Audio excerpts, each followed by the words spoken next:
Gretchen. Welcome back to my channel. Time again for another body mod Q&A. If you are new here and have never seen one of my body mod Q&As, basically what happens is every single month I answer your questions. These could be questions about me specifically in regards to body mods, like my journey with them, my thoughts on them, or just generalized questions. I try and get to everyone's question, but some of these questions get a little repetitive and I've answered them several times. I don't want to keep answering the same questions over and over again. So if I don't answer your question, they're probably somewhere in another body mod Q&A, so go check out that playlist. I also keep all of these anonymous, even those that ask on YouTube. I still like to keep all of this anonymous just in case there's a question and you don't really want it coming back, you asking it. So feel free to ask. I'm going to be the only one that sees your username, but no one else will. If you're interested in asking a question for the next body mod Q&A coming out next month, feel free to drop them in the comments below or follow me over on Instagram and wait for me to pop up that question box. But let's go ahead and get started.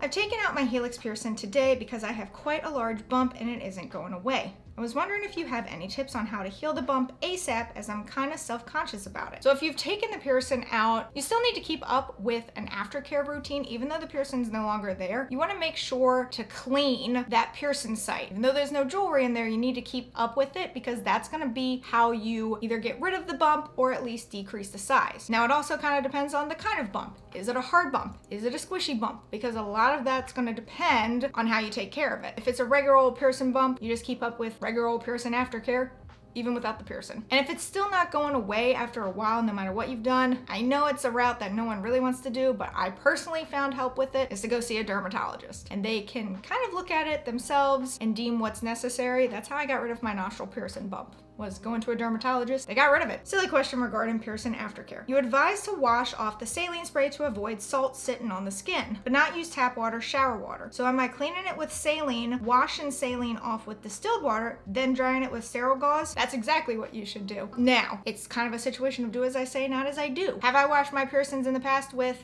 tap water, shower water? Do I still sometimes make my own solution using tap water? Yep. Should I? I really shouldn't, because we don't know exactly all of the things in our tap water, like all the minerals, anything that we're consuming. I mean, honestly, we should be filtering our water. Again, something I don't do. I get that it's way easier and a little bit more cost effective to wash with tap water. When you're in the shower, the water's gonna get on it anyway, right? So the best thing to do, the recommended thing to do, is to use distilled or like bottled water. Is that always possible?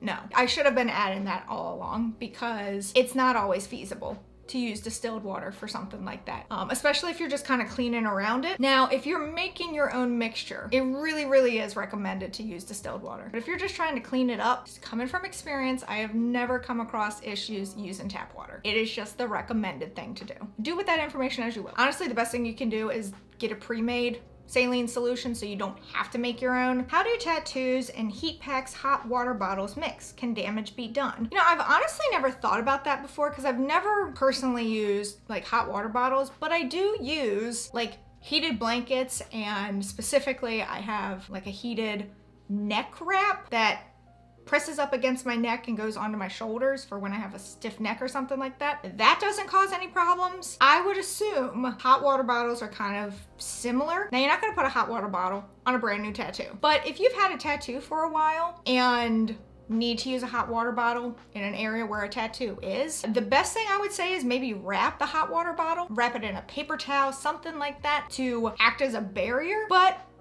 from what I'm thinking, I don't think it would damage a tattoo that has been around. It might if it's a brand new tattoo. Your tattoos don't seem to have aged at all. How do you keep them that way? Do you see my complexion? Pale, right? I don't go out in the sun. It sounds silly and it sounds like I'm joking.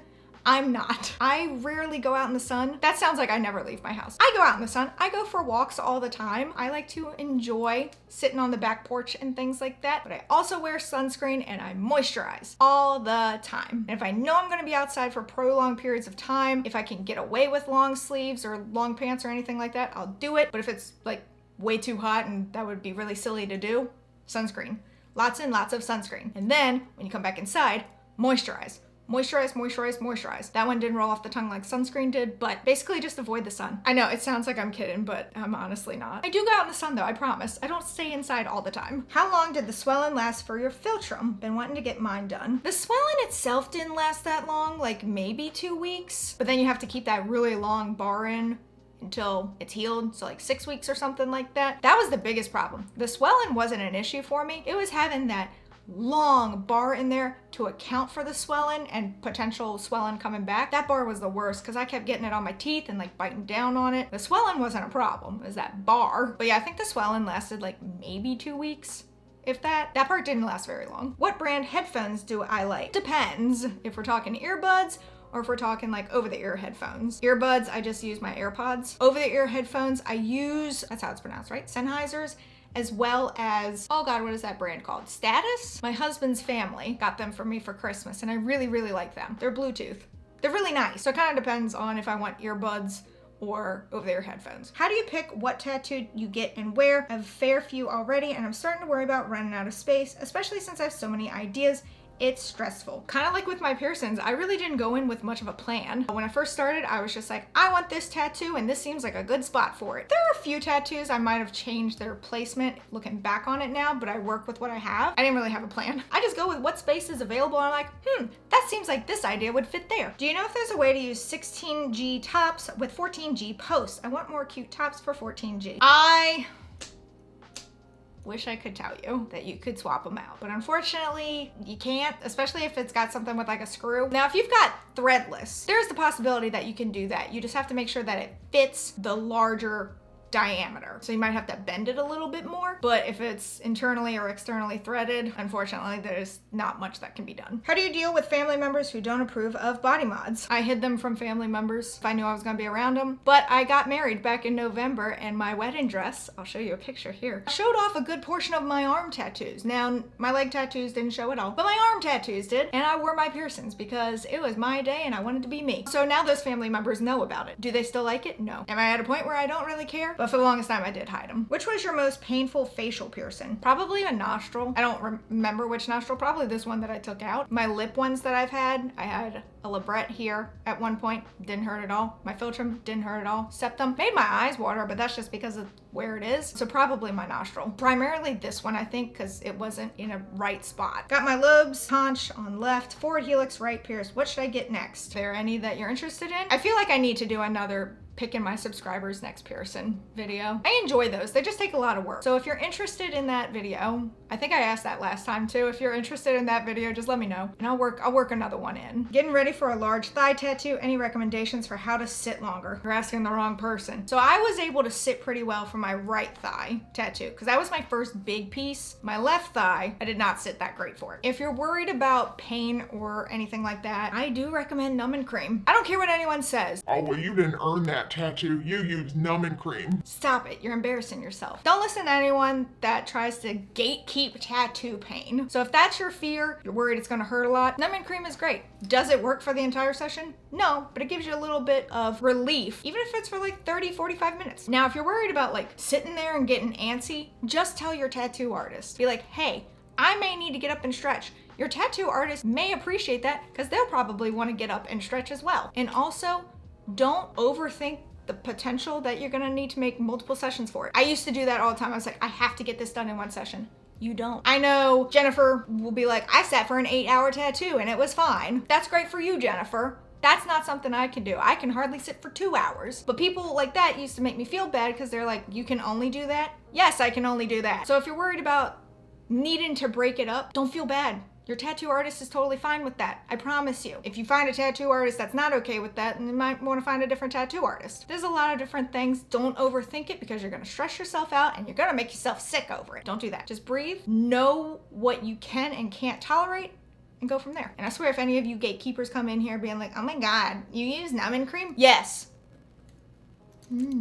Is it normal for lobe piercings to produce slightly green discharge after 3 weeks? Only happened once. Green discharge is a little concerning. That means there was an infection there. If it only happened once, maybe it cleared up really fast, but you don't want green of any kind. That's not good. That usually means some kind of an infection. So as long as it's fine now and it hasn't done any more, it may have just been a one-off thing, but definitely keep an eye on it. Do you feel like getting tattoos older are more painful than when you were younger? Abso-freaking-lutely. Yes, I do. It could also be, there's sometimes this tattoo that is deemed your breaking point tattoo. And up until that tattoo, you can sit just fine for things and you're not experiencing a bunch of pain, and then all of a sudden you hit that tattoo and your pain tolerance goes off a cliff. I think it's a mixture of both for me, because I used to be able to sit for tattoos pretty well. And then I got my ditch done, which was my breaking point tattoo. And I've not been able to sit since. And I started getting tattoos when I was 25, 24, something like that. So almost a decade ago now. I don't sit very well for them now. It's really bad. Luckily, my tattoo artist also doesn't sit very well for her own tattoos. She understands me. That's what she told me. I don't actually know this from personal experience. She just told me she uses numbing cream as well for hers. So, but yeah, I think it's a mixture between hitting my breaking point and age. I went to a bad piercer and they told me it was best to pierce my helix with a 20 gauge hoop. Can't fit any normal helix jewelry in it.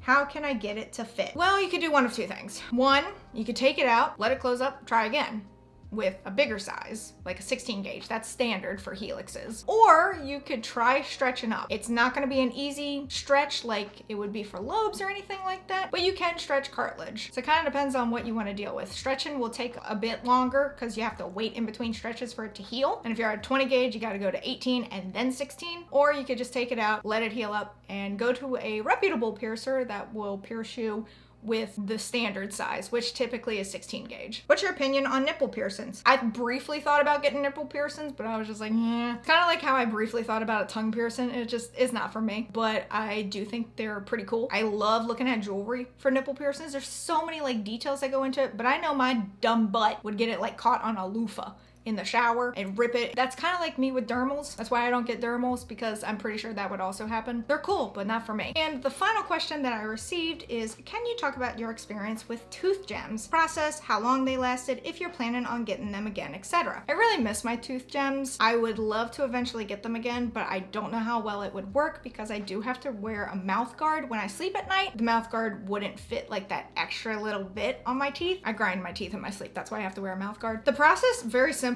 They just kind of, I think it was like 20 minutes max, because they have to put an adhesive on your teeth. They have to kind of like heat it in there. They put the gems on there, hold it in place for a bit, and then there you go. I'm trying to remember how exactly they ended up breaking off, and I ended up swallowing one because I used to have two. I had on either side on my top row. One I accidentally knocked off with a sucker. It was like a blow pop or a Tootsie Pop or something like that. And I actually was able to get that one out of my mouth and onto my finger. And I think the other one, I don't remember exactly how it broke off, but I do remember I accidentally swallowed that one. They can last a really long time as long as you treat them well. I used to be really afraid to brush my teeth with them on. You learn after a while that you can brush just fine because the adhesive is that strong, but you do have to be careful about certain things that you eat because they can pop them off pretty easily. I don't remember how long they're meant to last. I think maybe like 6 months average, but I miss them and I love them. I would love them again. Yeah, I wear a mouth guard and they wouldn't fit, so kind of sucks. But that is it for this body mod Q&A. Again, if I didn't answer your question, it's because I have answered it